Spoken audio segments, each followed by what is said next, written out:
Something just happened and most people in the UK haven't fully clocked it yet. Keir Starmer stood in front of the cameras, took questions live, and what he said wasn't just about foreign conflict, it was about you, your money, your bills, your future. Because behind the headlines about war and rising tensions, there's a much bigger question. Is the UK about to feel the impact in ways people are not prepared for? And if you listen carefully to what he actually said, you will realise something. This wasn't just a press conference, it was a warning. So let's watch the first clip. Conflict in the Middle East has now entered a second month. And while we're working at pace for de-escalation and peace, it is now clear that the impact of this war will affect the future of our country. So today I want to reassure the British people that no matter how fierce this storm, we are well placed to weather it, and that we have a long-term plan to emerge from it a stronger and more secure nation. First, let me say once again, this is not our war. We will not be drawn into the conflict. That is not in our national interest. And the most effective way we can support the cost of living in Britain is to push for de-escalation in the Middle East and a reopening of the Strait of Hormuz. Over the last few days, Keir Starmer has been speaking publicly about rising tension in the Middle East. Now on the surface, it sounds like foreign policy, military position, alliances, de-escalation. But when journalists properly pressed him, the conversation shifted because they weren't just asking what's happening over there. They were asking, what does this mean for people here in the UK? And that's when things start to get interesting. So let's watch the second clip. Also know that people have a deep sense that this will affect their family and their household. They can see it at the petrol pumps and they worry about their energy bills. It is the job of government to meet these moments, not just with immediate action, but also with clarity about our direction. That's what I remember about the 1970s, when my family could not pay every bill. We struggled through the energy shocks and the price rises of that decade. But we always believed in the end that Britain would secure a better future for us. And I think that's what's been lacking in the crises of recent years. And I'm not prepared to ask the British people once again to go through a crisis, come out of it and say business as usual, back to the status quo. So on our economy, on our energy and on our defence, this time will be different. We will make Britain a fairer and more secure country, because that hope is what is needed as the country comes together. Now Starmer was careful with his words. He didn't come out aggressively, he didn't say the UK is going to war. In fact, one of his key messages was, this is not our war. But at the same time, he confirmed that the UK is increasing military readiness, supporting allies, monitoring the situation closely. And that's where the contradiction starts. Because when a country says we're not involved, but also starts preparing, people start asking questions, and rightly so. Because history has shown us time and time again that conflicts don't stay contained. They spread economically, politically, socially, and that's exactly where they start to hit home. So let's watch the next clip. We're taking back control of our energy security by investing in clean British energy, because that is the only way we get your bills off the roller coaster that is controlled by Putin and the Iranian regime. And frankly, I'm sick and tired of your energy bills fluctuating up and down because we're on the international market, when if we took control of our energy and had homegrown renewables, we could stabilise your bills. And finally, as I say, we'll continue to push for de-escalation in the Middle East. But look, there's also a bigger argument here, because every one of these measures is part of a long-term plan to make our country more secure and more resilient to shocks like this. I mean, just look at what's happening today. Today, your energy bills will be cut because of the action that we took at the budget. And whatever happens in Iran, that price is now fixed until July. Today, if you need a prescription, instead of rising as they used to, the price will be frozen for a year. Today, if you're working on the national living wage, your wages will go up. Next week, on Monday, the state pension will go up. Next week, the two-child limit will be scrapped, lifting 450,000 children out of poverty, the vast majority from working households. And next week, the biggest strengthening of workers' rights in a generation will become law, a huge boost to the economic security of working people. Here's the part most people are underestimating. When Starmer was questioned about the UK public, he didn't dismiss concerns, he acknowledged them. Because conflict, especially in key global regions, affects something critical. That's energy, oil prices, gas supply, shipping routes. And when those are disrupted, prices go up. Not just a little, everything goes up. Petrol, electricity, food, transport, and suddenly the cost of living crisis people were just starting to recover from comes back stronger, faster, and more aggressive. And here's the key thing. Starmer didn't say this won't happen.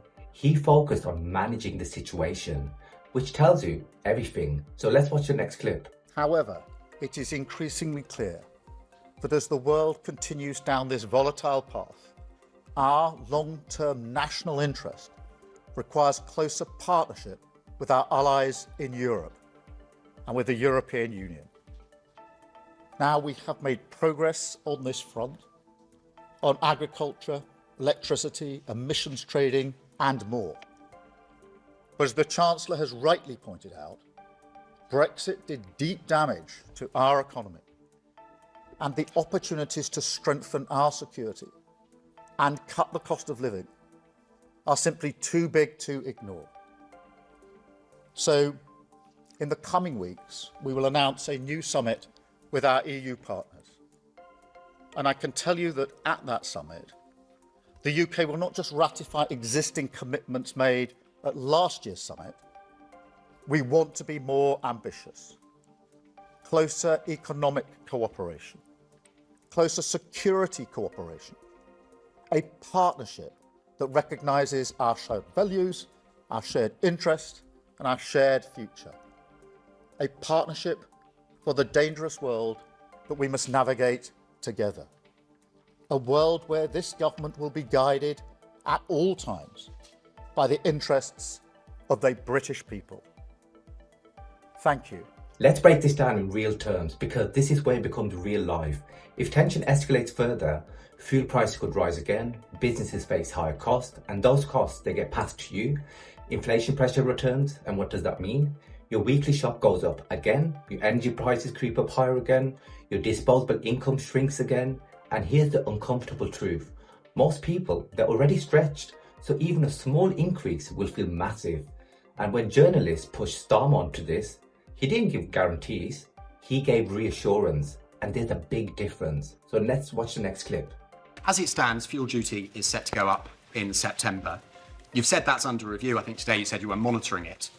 It is very hard to find anyone here in Westminster who seriously believes that you are going to press ahead with that. So if today was about reassurance, why don't you just give motorists that little bit of reassurance now and tell them it's not going to go up? Well, fuel duty is set until September, as you rightly say, in terms of the cut. That will remain the position. The other measures that we're taking today, obviously energy bills are going down today, on average by £100 a household, and that will remain down until the end of June, whatever happens in the conflict. And I know people are concerned to know that that remains the case, whatever happens in the conflict. So let me be clear about that. And those that are heating their homes with oil are obviously getting support. We are keeping this under review. Obviously, a lot will depend on how long the conflict goes on, how quickly the Strait of Hormuz can be opened. And that's why I've made the statement I have today about the next step that we're taking, particularly on the Strait of Hormuz, which will be crucial in terms of what actually happens to energy prices and how long there's a spike in those prices. So that's the action that we're taking today. This is where the press conference really shifted tone, because reporters didn't just ask about the war. They asked, will people in the UK suffer financially from this? Are we prepared from rising costs again? Can you protect households? And Starmer's response was measured, careful, political. But if you read between the lines, you start to see a pattern. He's not promising protection, he's promising response. And those are not the same thing. So let's watch the next clip. President Trump has said this morning that he's considering pulling the US out of NATO. You've just talked about looking at a new long-term partnership with the EU, including on security. Is this an acknowledgement that Britain's long-term security relationship with the United States is about to change? Well, let me say a number of things in response to that. Firstly, NATO is the single most effective military alliance the world has ever seen. And it has kept us safe for many decades, and we are fully committed to NATO. Secondly, that whatever the pressure on me and others, whatever the noise, I'm going to act in the British national interest in all the decisions that I make. And that's why I've been absolutely clear that this is not our war, and we're not going to get dragged into it. But I'm equally clear that when it comes to defence and security and our economic future, we have to have closer ties with Europe. That's why we had the summit last year. This year, as I've just announced, there'll be a further summit. We will make good on the commitments that we put in place last year, but we will also go further in relation to the alignment. So now the real question becomes, if things escalate and costs rise again and pressure builds on households, what can actually be done about it? Because this is where things get even more serious. And what Starmer hinted at next, most people completely missed. So let's watch the next clip. Prime Minister, actually following on partly from Lucy's question, I mean, in other parts of the world, there is much more of a sense of leaders preparing their populations to say, this is hard, you may have to do things differently. Yet from your government so far, we've heard behave as normal, even book your summer holidays as normal. Isn't it time maybe to address the British people and say, perhaps we have to start thinking about our behaviour in a different way? Well, a number of points in response to that. Firstly, there are a number of measures we're taking. The direct measures in relation to energy price, the support for oil, fuel duty. The wider measures, most of which come in either today or this week on the cost of living, which are not a response to this particular conflict, but are a response to the fact that the cost of living has been the number one issue in our country for a very long time. And I'm conscious that whatever's going on in the world, whatever's going on in politics, that remains the number one issue. In relation to the situation, we are monitoring it very carefully on a daily basis. Our assessment it looks at supply, looks at the impact on our economy, and we'll keep the measures we've got in place at the moment. I'm absolutely convinced that the most important thing is de-escalation. The most important thing is getting the Strait of Hormuz back fully open, and that's why we're putting a lot of effort into the next stage of that and really pushing forward.